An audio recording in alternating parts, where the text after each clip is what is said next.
గురుగారు, ఈ మార్గశిర మాసం దాన ధర్మాలకు ప్రత్యేకం అంటారు.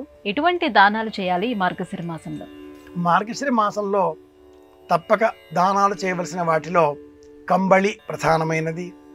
పెసరపప్పు, బెల్లము, నెయ్యి, చేతికర్ర, గొడుగు, విసనకర్ర వీటిని తప్పనిసరిగా ఈ కాలంలో దానం చేయాలి అంటుంది శాస్త్రం.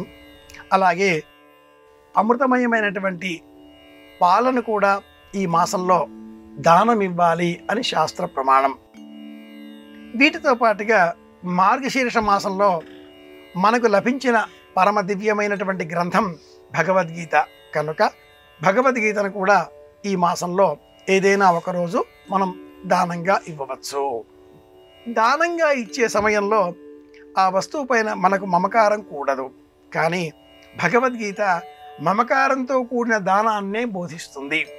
అధ్యయనం చేసేటటువంటి అవకాశాలను అందరిలో పెంచి పోషిస్తుంది కనుక ఆధ్యాత్మిక గ్రంథాలను అందరికీ వితరణ చేయాలి. అందులో భగవద్గీత ప్రశస్తమైనది.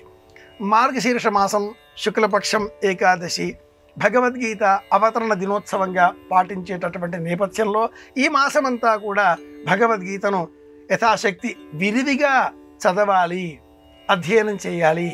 18 అధ్యాయాల 700 శ్లోకాల మహాభారతంలోని భీష్మ పర్వంలో ఉన్న 25వ సర్గ నుంచి 43వ సర్గ వరకు ఉండేటటువంటి యోగశాస్త్ర సంబంధంగా చెప్పబడే ప్రస్థానత్రయంలో పరమోత్తమమైనదిగా భావించేటటువంటి భగవద్గీతను అధ్యయనం చేసే నిమిత్తమే దానం చేయాలి అంటుంది శాస్త్రం.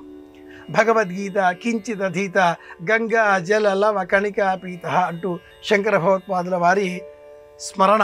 ఈ నేపథ్యంలో ఈ మార్గశీర్ష మాసంలో దానాలు చేయవలసిన వాటిలో ఆధ్యాత్మిక గ్రంథాల సరసన, ఆ గ్రంథాల సంచయంలో వరుసలో జాబితాలో ముందుగా ఉండేది భగవద్గీత. ఈ గ్రంథాన్ని కూడా దానంగా అందించినట్లయితే మంచి పుణ్యబలం మనం పెంచుకోవచ్చు.